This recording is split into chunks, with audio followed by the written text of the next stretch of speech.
Hi Sharon, how are you? Hi, I'm good, thank you. Hi, Verony. Hope you're good. Yeah, good, thanks. Enjoying the sunshine. Yeah, enjoying it in my room, painting. But yeah.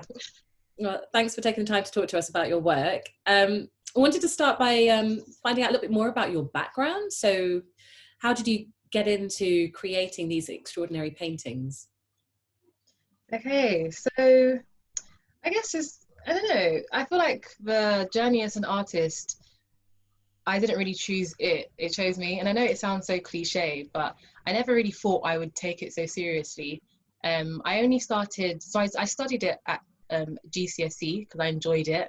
I then studied it at A level because I enjoyed it. But then at the time, it didn't seem feasible to pursue a career with it. So I just sort of left it on the back burner. I did a degree in sciences, but it was during my degree, as like a broke student, I decided to, instead of buying my friends gifts, I would do paintings for them. I would create the gifts. And that allowed me to save money and also make people happy. And then other people started to look at those gifts that I was creating and say, hey, if I paid you this amount, can you do that for my mum? Can you do it for my brother? So then it then turned into more of a business. And then, so that helped me go through uni. Then after I graduated from uni, I realized that, do you know what? I'm not really enjoying art anymore. It used to be fun. I used to enjoy it back in A levels and GCSEs because I was producing work from my own, for myself, like original pieces. But because I'm doing these commissions, it's not fun anymore. I just decided, do you know what? I'm going to stop doing commissions. From now on, I'm just going to create art that just sort of journals my mind and how I feel. And then from there, that's when it really started to get a lot of recognition and become a lot more, I guess, successful. That's quite often the case when you're finally being like authentic to your own artistic Yeah. vision and kind of, yeah, forging your own path. That's when success finds you. Who inspires you? What other artists or movements interest you? I'm really inspired by Lola Betiku. She's also one of the other artists in Disrupt Space, and her work is just amazing. I just love how she's able to just sort of get a canvas, get paint, think of something, and just like draw straight onto canvas. Like, I can't do that. Someone like her who's literally able to pour their brain straight onto canvas, I find that so inspiring. I'm also inspired by an artist called Alyssa Silo. She's an American illustrator, and I'm just inspired by just her journey with the arts. Like, it's not with other artists. I guess I'm not really inspired in terms of like their actual styles, but I'm just inspired in how as to how they sort of developed their journey and how they sort of persevered with art. Because with me, because I'm also juggling art amongst other things, it's easy for me to sort of, if art isn't working, just go on to the other thing that I'm interested in rather than staying stuck. But when I'm seeing these artists who have, you know, created such successful careers through art, it inspires me to not give up with my own and still persevere. Absolutely. Yeah, it's really important to see that it's possible despite the challenges, all the different challenges that we face in our own lives. Like, Yeah, it yeah, definitely. doesn't happen overnight necessarily, but Mm. perseverance and dedication counts for a lot. Um, and are there any, so you're saying there's not so many artists that inspire you kind of in terms of the aesthetics of your work, but maybe is there, I don't know, other cultural influences that kind of give you some kind of that you can tap into for some inspiration? Because there's your use of color and your approach to the textiles is such a strong style. It's so such a confident approach, and I'm just wondering how you got Thank to you. that. Thank you. That's a really good question. The thing is, because my paintings are more of things that I see, like if my paintings were literally from my mind to canvas, it would be easier to explain, okay, this is how I got to here. But I don't know, like once you're a graduate and you're just in the world now in adulthood, it makes a lot of people, or it made me anyway, really want to learn myself and learn about who I am and learn about my cultures and just my identity. And around the time I started reading a lot more, since I wasn't studying, I've always loved reading, but I started picking up reading a lot more, and I read more books by Black authors, specifically Nigerian authors. One particular author that she's now my favorite author is called Chimamanda Ngozi Adichie. and also another author called Chinua Achebe. So these are just Nigerian authors where I read their books, and reading their books and just learning so much more about Nigeria and the cultures and stuff from the books. It just made me think, look, you know, I'm Nigerian myself. Like, how have I not, how has it taken me this long to fully identify with, you know, my culture, with my heritage? And I decided to now use my art to explore me, exploring myself and exploring my own Nigerian identity. So it definitely started from reading those books, which started from graduating from university and wanting to sort of learn more about myself, as I was now thrown into the adult world.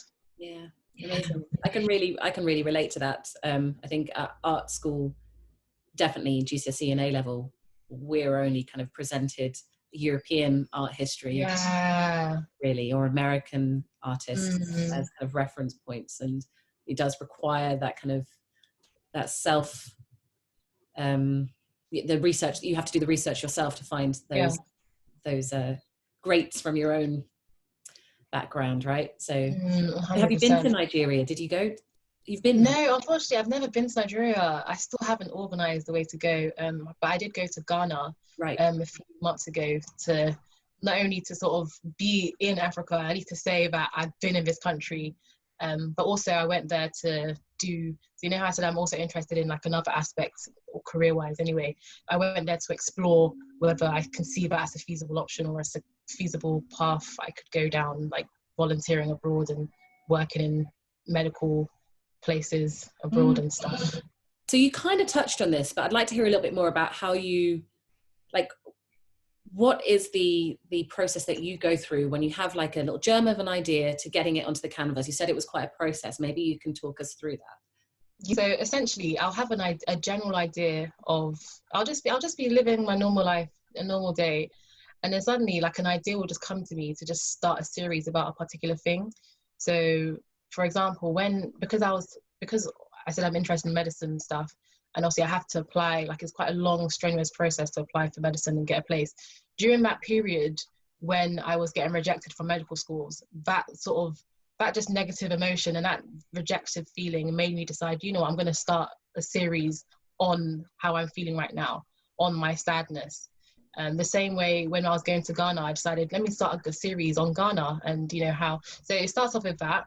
I decide what type of series I want to base my paintings on, and then I take loads of photos. So I'm someone who has to paint from a reference photo.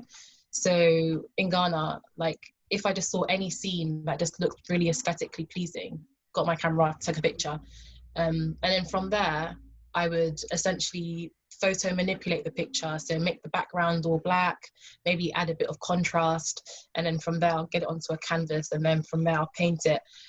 But whilst the painting itself is just of like the setting, or just of Ghana, or just of someone's face, the emotions that I felt at that scene is how I really try and relay the message. So you refer back to those images, and then you kind of channel them, the emotions or the experiences that you're having at that time, and that does that influence your choice of color or what you decide to leave in and leave in and take out? Because there's quite a lot of absence in the images as well, you know.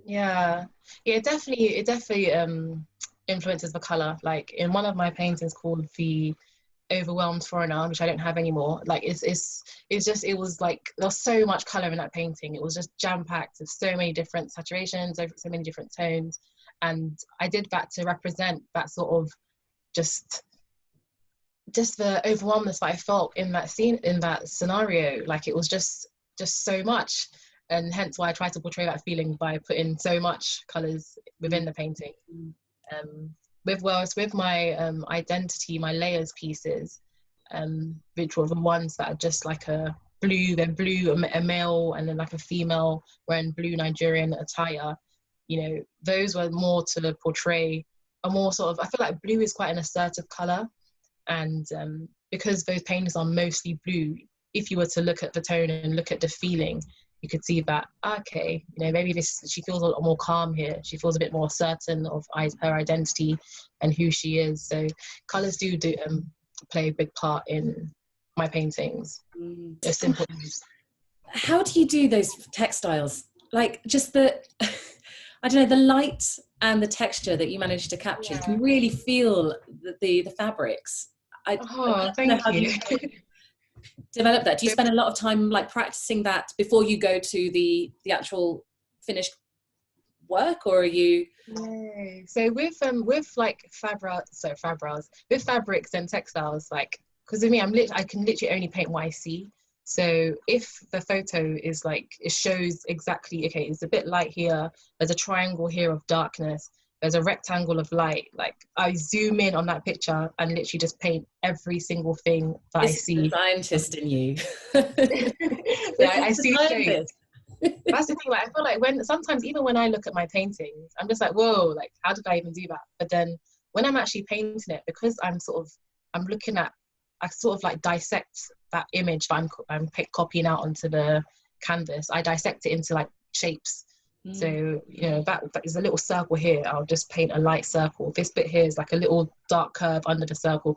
And I just do those sort of intricate details. And then when I then look at it as a whole at the end, it's like this amazing, massive fabric textile piece, but I didn't even realize that I was creating. I just sort of start small and then, yeah. That's extraordinary. I don't have the patience for that. I really wouldn't, but I just think the effect you've created is stunning, and they're really luminous as well. It's oh, thank you so much. And I'm really looking forward to seeing your work in real life. I can't wait. Thank you, likewise. How did you find the first exhibition, the response to The first exhibition was absolutely amazing, and I feel like it helped me really value my work a lot more, because, you know, number one, just the way everything was organized so professionally. As sort of like an amateur artist, I'd never experienced such professionalism before, in the sense where, because obviously I did art for GCSE A level, and where I studied my A level, art wasn't, they didn't really have enough budget to be getting our work exhibited or to be opening us up to those sort of opportunities. So, you know, as sort of like a freelance artist, going to pools or being involved with Disrupt Space and just a professionalism in which they handled that first exhibition, it made me look at my work like, wow, like if it's worth, you know, being hung up in such a beautiful space and in such a beautiful way, maybe I should make it worth the price. Like maybe I should even sort of increase the value. And yeah, I feel like Disrupt Space from the first exhibition onwards have really helped me know how to price art properly and how to value it properly, how to finish it off properly, in compared to how I was before. Yeah. Are you that I can really hear that, and I hear that with a lot of the other artists as well, like how it's helping everyone kind of value their own work. Yeah. Not necessarily even monetarily wise, but just knowing that it's worthy of that space and of that audience. Yeah. That's really powerful, isn't it? Yeah, very. And are you enjoying, I mean, obviously you've mentioned Lola as one of the artists that's inspiring you creatively, but the collective, the group of artists, I know it's just started to grow. I'm one of the newest additions, but that's, I mean, for me personally, that's something that I'm really excited about, being part of a group of artists. I don't know how you found that, because I guess at science, like whilst you're doing your degree, I guess, were there other artists that you were hanging out with? No, like I love when I meet other creatives, especially like Black creatives as well, and especially Black creatives who create work that sort of also celebrates their culture as well. That's why I just love Lola so much, because it's like the work that I want to try and do, I guess that sort of same self-identity, colors, everything, she portrays that. So yeah, I love being in the group. I love being able to network and to learn and to be inspired by the pieces that all the other artists are